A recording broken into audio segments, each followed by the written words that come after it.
Praise the Lord. സ്നേഹമുള്ളവരെ, 1 യോഹന്നാൻ 2:6 തിരുവചനം പറയുന്നു, അവനിൽ വസിക്കുന്നു എന്ന് പറയുന്നവൻ അവൻ നടന്ന അതേ വഴിയിലൂടെ നടക്കേണ്ടിയിരിക്കുന്നു.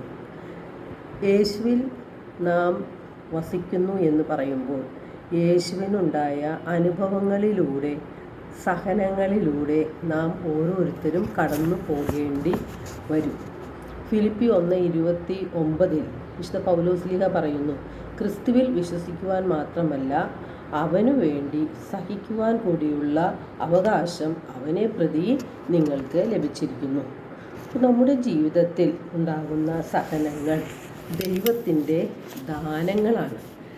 സഹനത്തോടൊപ്പം ദൈവം കൃപയും നൽകുന്നുണ്ട്. അതുവഴി ഈശോയുടെ കൂടെ മഹത്വത്തിൽ പ്രവേശിക്കുവാൻ നമുക്ക് എല്ലാവർക്കും സാധിക്കും.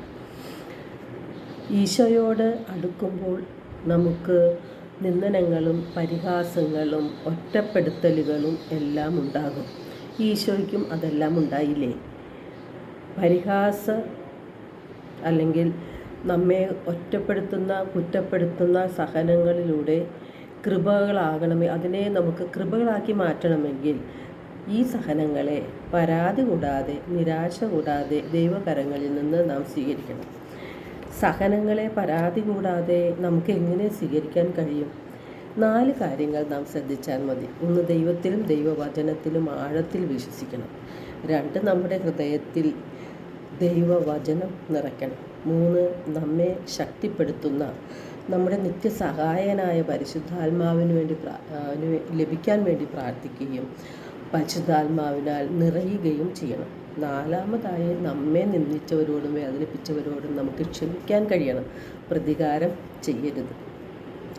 സഹനങ്ങൾ തകർച്ചകൾ അല്ല എന്ന് പരിശുദ്ധാത്മാവ് നമ്മെ പഠിപ്പിച്ചു തരും. നമ്മുടെ ജീവിതത്തിൽ നിരവധി സഹനങ്ങൾ നമുക്കുണ്ടാകുന്നുണ്ട്. കുടുംബങ്ങളിൽ നിന്ന്, ബന്ധുക്കളിൽ നിന്ന്, ഭർത്താവിൽ നിന്ന്, ഭാര്യയിൽ നിന്ന്, മക്കളിൽ നിന്ന് എല്ലാം സഹനങ്ങളും പരിഹാസങ്ങളും നിന്ദനങ്ങളും നമുക്ക് ലഭിക്കാറുണ്ട്.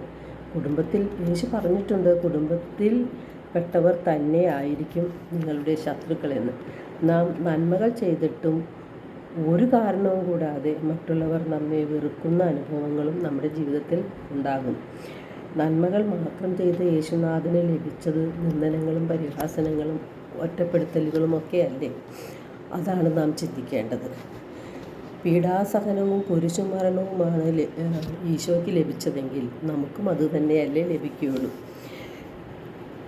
നാം ജീവന തുല്യം സ്നേഹിച്ചിരുന്ന നമ്മുടെ മക്കൾ അല്ലെങ്കിൽ ഭർത്താവ് നമ്മെ കുറ്റപ്പെടുത്തുകയും ഒറ്റപ്പെടുത്തുകയും വിട്ടുപോകുകയും ഒക്കെ ചെയ്യുമ്പോൾ നമുക്കുണ്ടാകുന്ന വേദന അതികഠിനമാണ്. വിശുദ്ധ യോഹന്നാൻ 15:25 യേശു പറയുന്നുണ്ട്, അവർ കാരണം കൂടാതെ എന്നെ വെറുത്തു എന്ന് അവരുടെ നിയമത്തിൽ എഴുതപ്പെട്ടിരിക്കുന്നത് ആ വചനം പൂർത്തിയാകാൻ വേണ്ടിയാണ് അത് സംഭവിച്ചത് എന്ന്. 1 യോഹന്നാൻ 2:6 തിരുവചനം പറയുന്നുണ്ട്, അവനെ സ്നേഹിക്കുന്നു എന്ന് പറയുന്നവൻ അവൻ നടന്ന വഴിയിലൂടെ നടക്കേണ്ടിയിരിക്കുന്നു എന്ന്. അപ്പോൾ നാം ഓർത്തിരിക്കേണ്ട തിരുവചനം യേശയ്യ 48:10-11 തിരുവചനങ്ങളാണ്. ഞാൻ നിന്നെ ശുദ്ധീകരിച്ചു, എന്നാൽ വെള്ളി പോലെയല്ല. കഷ്ടതയുടെ ചൂളയിൽ നിന്നെ ഞാൻ ശോധന ചെയ്തു. എനിക്ക് വേണ്ടി, അതെ എനിക്ക് വേണ്ടിയാണ് ഞാനത് ചെയ്തത്.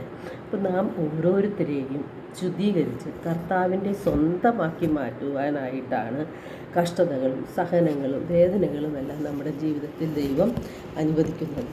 എന്നാൽ എല്ലാ സഹനങ്ങളും നന്മയ്ക്കാക്കി ദൈവം മാറ്റും. റോമ 8:28 അതാണ് പറയുന്നത്. ആ വചനത്തിലൊക്കെ നാം ആഴത്തിൽ വിശ്വസിച്ചുകൊണ്ട് ജീവിതത്തെ മുന്നോട്ട് കൊണ്ടുപോകണം. എല്ലാവർക്കും ഒരു നല്ല ദിനം ആശംസിക്കുന്നു. ദൈവം നമ്മെ ഓരോരുത്തരെയും സമൃദ്ധമായി അനുഗ്രഹിക്കട്ടെ.